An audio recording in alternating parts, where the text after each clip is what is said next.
I used to think the worst thing that could happen was losing everything. Turns out, it's inheriting something you never asked for from someone you've never met. Now, every step I take feels like a move in a game I didn't know I was playing. And the people watching? They don't care if I understand the rules, only that I survive them. It started with a phone call I almost didn't answer. I was elbow-deep in rusted pipe under the kitchen sink, trying to fix a leak with a roll of duct tape and a prayer, when my old flip phone buzzed against the counter. It was a number I didn't recognize. Normally, I'd let it ring out, but something made me reach for it. "Mr. Dalton Pierce?" a clipped voice asked. "Yeah," I said warily, wiping my hands on an old towel. "Who's this?" "This is Helen Granger, legal executor for the estate of Mr. Howard Ellis. Are you in a private place?" I blinked. "I don't know any Howard Ellis." "Regardless," she said, "he knew you." That was the first crack in the wall of my life. 3 days later, I was sitting across from a woman in a navy suit in an office that smelled like furniture polish and dead things. She handed me a folder, thick and heavy, with my name printed on the front in raised letters. My name, spelled right and everything. Inside were documents that didn't make sense. A will, deeds, bank information, and a check. I read the number 5 times before I spoke. "This is a mistake." "It's not," Helen said calmly. "Mr. Ellis left specific instructions. His assets, including liquid funds totaling $3.7 million and property in Colorado, are to be transferred to you, effective immediately." My laugh came out like a cough. "This is a scam. You're welcome to involve your own attorney. We've already filed the transfer with the probate court." I looked up. I don't even know who he was. Why would some stranger leave me anything? Helen folded her hands. "According to a letter he left, Mr. Ellis stated, Dalton Pierce once showed me more kindness than the world ever has.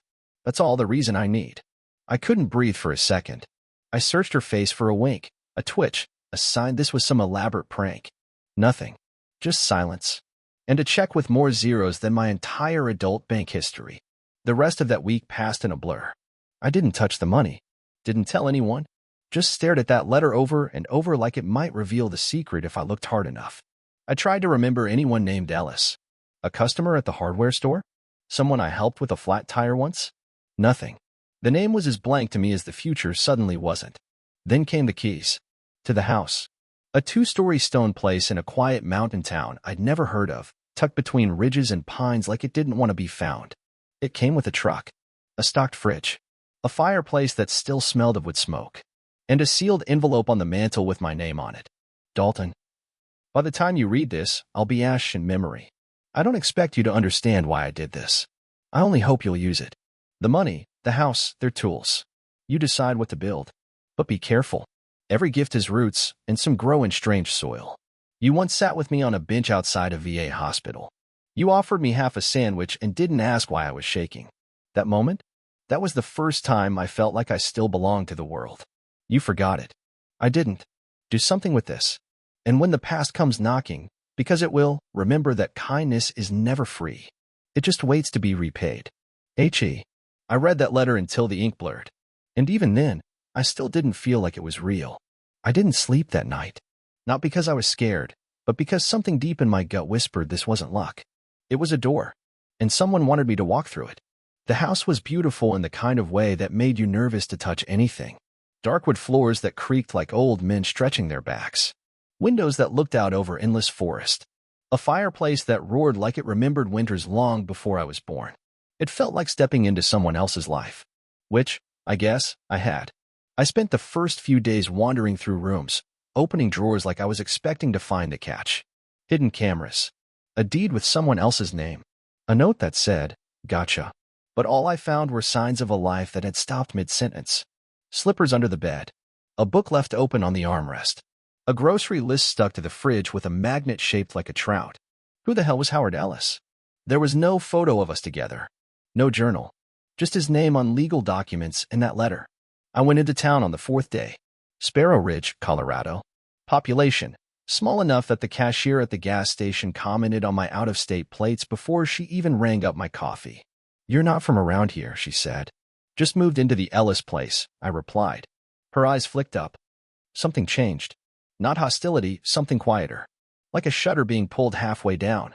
"Haven't seen anyone up there in years," she said. "You family?" "Not exactly." That earned me a long look. "Well, Be careful on Ridge Road. Black ice comes early. When I left, I was sure she was still watching me through the window. That night, I started exploring the attic. Old houses always keep their secrets in the highest or lowest places. Ellis had kept his up top. A box marked correspondence sat under a dust cover behind a pile of empty picture frames. Inside, letters. Hundreds. Some folded, some yellowed, some unopened. Most addressed to the same person. Claire. No last name. Many were unsent. Drafts, maybe. Confessions never mailed. In one of them, scrawled in the margin, I found my name again. Dalton would have liked you. He doesn't ask questions. That's what made me trust him. I set the letter down slowly, like it might bite me. That's when I started to realize this wasn't just a gift. It was a handoff. But of what, exactly, I didn't know. The next day, I found the basement. It was hidden behind a false wall in the pantry. Took me 2 hours and a bad splinter to figure out the latch was inside a soup can. The kind of trick you only build if you don't want something found. Down there, tools. Old military files. A safe the size of a refrigerator and a corkboard covered in grainy black and white photographs, men in suits, surveillance shots, locations labeled with code names like Wintermouth and Stage Door. I wasn't prepared for what I found in the file marked Widow's Wake. It had my name on it. Typed. Dalton Pierce, potential successor, low profile, loyalty untested. My blood went cold. What the hell was this? I flipped the page. A list of locations I'd lived over the last 10 years. Jobs I'd taken. My military service record. My dishonorable discharge. All of it. Right there. How did Ellis know this? How long had he been watching me? There was one more sheet at the bottom. A photo. Me. From about 3 years ago. Sitting outside a diner in Tennessee, smoking a cigarette I don't even remember. I stood in the basement, holding that photo, trying to stop my hands from shaking. He hadn't just remembered me. He tracked me. I went back upstairs in a daze. Opened a bottle of something old and expensive and drank until the fire burned and my thoughts blurred. But when I finally fell asleep, I dreamed of black sedans and locked doors and a voice I didn't recognize saying, "You're part of it now." I woke to the sound of tires on gravel. Someone was outside. The tires crunched slowly, like the driver wanted me to hear them. I grabbed the baseball bat from beside the fireplace. It was old, chipped at the grip, probably hadn't seen action since the Reagan years, but it was solid. And right now, I didn't trust anything but would an instinct. I peered through the side window. Black SUV. Tinted windows. Parked at the bottom of the drive. No one got out right away. Just sat there. Engine ticking in the cold. The kind of idle that wasn't waiting, it was watching. Then the door opened. A man stepped out. Mid-40s, tan coat, narrow shoulders. Face like a hawk. Sharp eyes, thin mouth, not much else. He walked like he wasn't worried about being shot. I cracked the door, bet behind my leg. "Can I help you?" I asked. He smiled, polite, like someone playing human. "Dalton Pierce." "Depends." He didn't blink. "Name's Carter. I was a friend of Howard Ellis." I didn't move. "You don't look like the scrapbook type." That earned a grin. Howard and I had shared history. "What kind of history?" He glanced at the house. "Mind if I come in?" "I do." He nodded, almost like he expected it. "Then I'll get to the point." He reached into his coat, slow, like he'd done this dance before. Pulled out a sealed envelope. No name on it, just a black stamp. Marco Division. He handed it to me like it was a live grenade. Ellis had plans, Carter said. Contingencies. You're one of them. What the hell is the Marco Division? You'll find out. Just don't open that near any electronics. I stared at him. You're serious. I'm always serious. And if I say no? He stepped back, smiling again, colder this time. Then someone else opens the door behind you. And they don't knock. He left without another word. Drove off slow, same as he came. But I stood there for a long time, envelope in hand, stomach twisted. I waited till night to open it. Out in the woods, far from the house, no phone on me. Inside, a single micro SD card and a handwritten note in Ellis's jagged scrawl. Dalton, if you're reading this, you've met Carter. Or someone like him. He's not lying. You're in it now, whether you want to be or not. This drive contains files. They're dangerous. Not because of what they say, but who doesn't want them read? Marco Division was real. A sanctioned black cell, disbanded after '99. We were ghosts who burned dirtier ghosts. But something survived, and now it's feeding on what's left. I took something. Evidence. Insurance. And when they found out I passed it to someone, well, they'll come. Don't trust Carter. Don't trust the foundation. And if anyone mentions the name glide path, run. You still have a choice. Burn the card. Disappear. Or dig. But if you dig, don't do it alone. You'll need her. You'll know who I mean. My hand was shaking by the time I folded the letter back up, because I didn't know who he meant, and I hadn't seen her in 6 years. I walked back to the house like the trees were listening. I didn't sleep that night. Just sat with the bat across my knees, waiting for headlights that never came. But by morning, I'd made my decision. I wasn't burning the card. I was going to find her. I left before sunrise. Packed light, the card, a burner phone, the letter, a roll of bills from Ellis's stash in the safe. Left the rest behind, the house, the keys, the silence. It already felt like a museum to a man I never knew.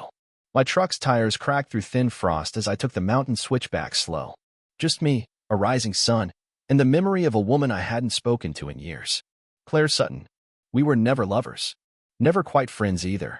She was Army intel. I was just a body that bled well. But we trusted each other when no one else could be bothered. And then, one day, she vanished. Last I heard, she was running security audits for a private firm in Reno. Quiet life. Off the radar. If Ellis was right, and she was who I needed, I had to find her.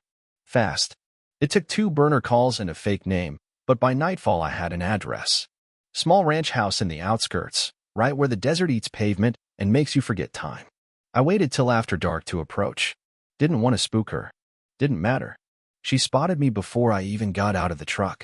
Claire opened the front door with a SG sour in one hand and a flashlight in the other. Eyes sharp. Hair shorter. Scar on her neck I didn't remember. Dalton, she said flatly.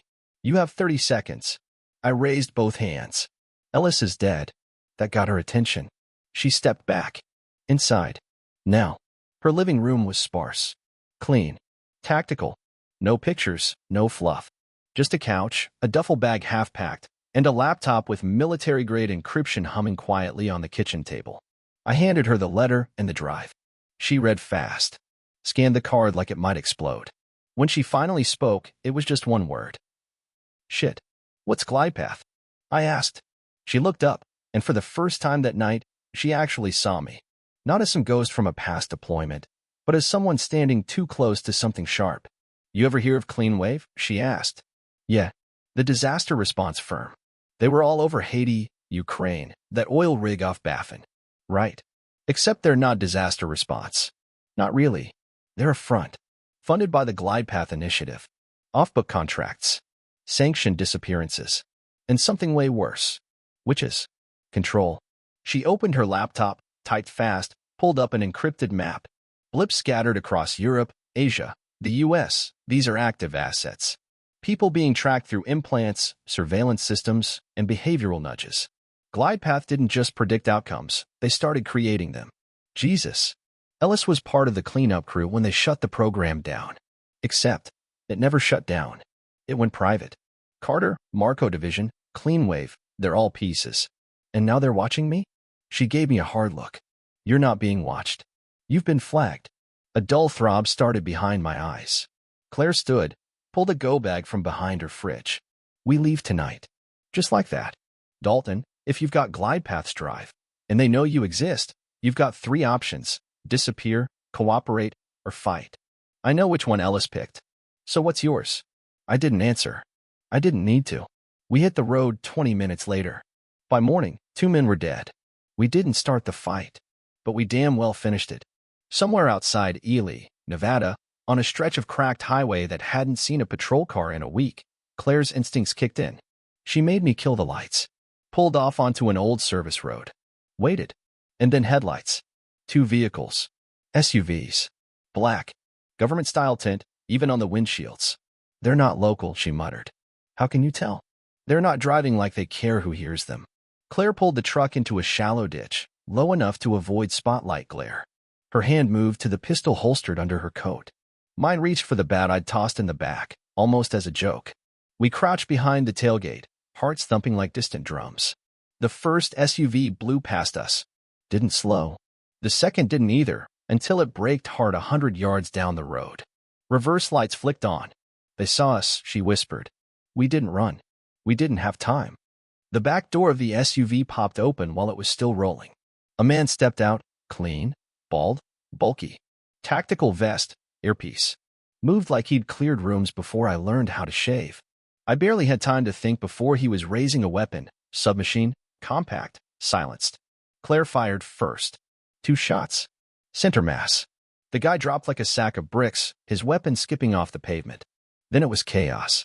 Second guy came out shooting. Rounds cracked past my ear as I dove behind the truck. Claire circled left, flanking, her breathing steady like she was back in a war zone she never left. I grabbed the fallen man's weapon and moved low. Third shooter tried to pin us. Bad angle. Per cover.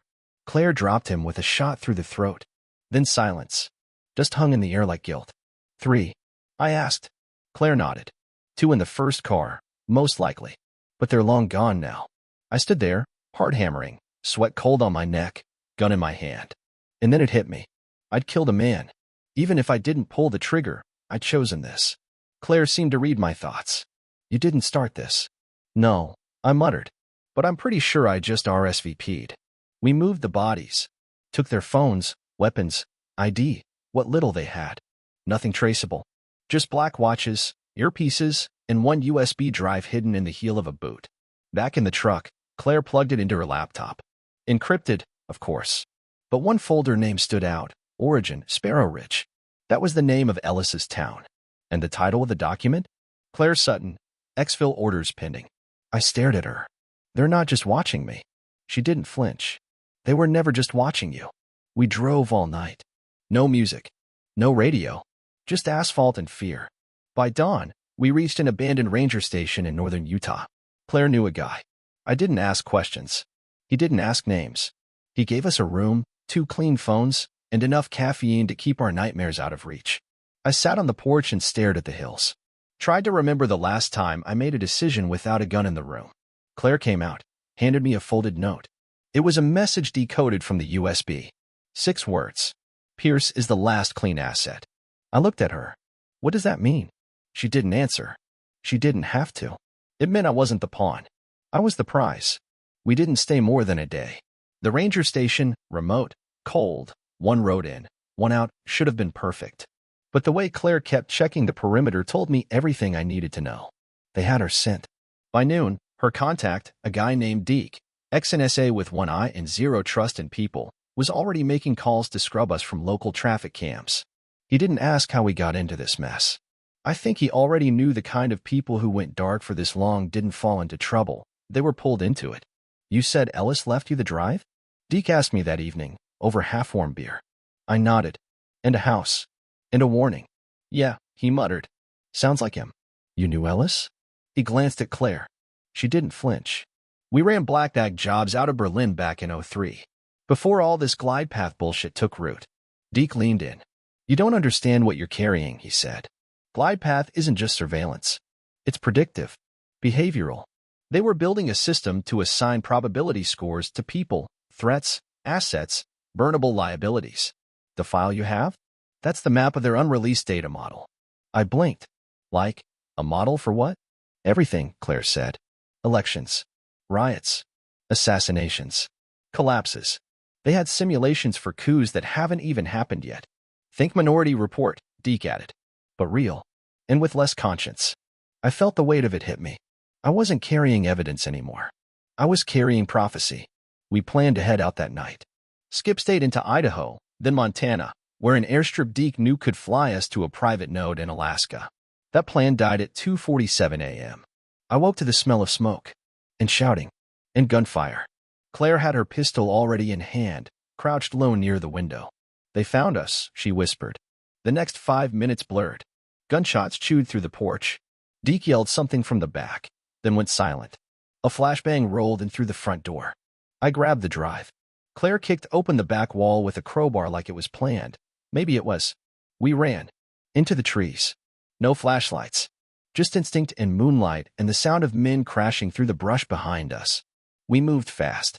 Military fast. My lungs burned. Legs numb. Claire shoved me forward every time I slowed, like she was running for both of us. After 10 minutes, silence behind us. No voices. No chase. Too easy, she muttered. Then the drone buzzed overhead. Small. Silent. Infrared equipped. Tracking heat signatures.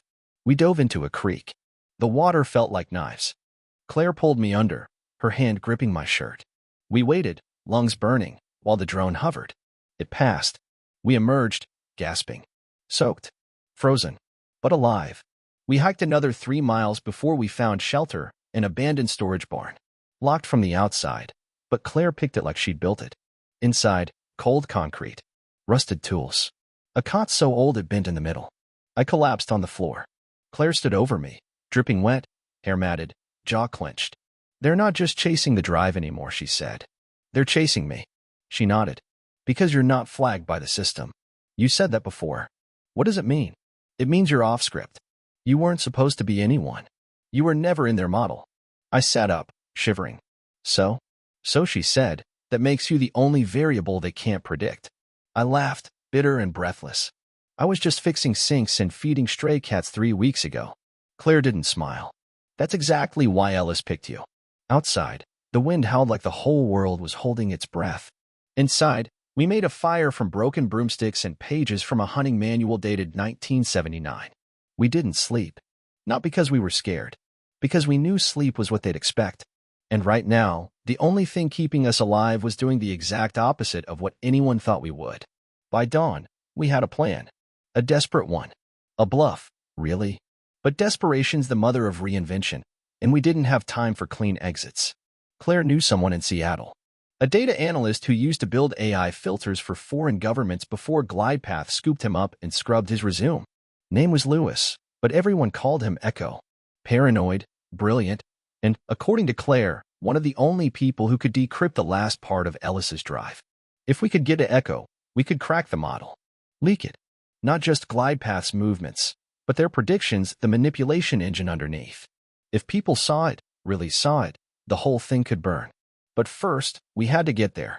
We hitchhiked partway, stole an old Civic from a junkyard outside Boise, left $100 in the glove box, because even fugitives have ethics, and drove north on back roads, avoiding every major highway. No signals. No GPS. Just paper maps and instincts and silence. The closer we got, the heavier the air felt. Like the sky knew what we were carrying. Seattle met us in a drizzle. Of course it did.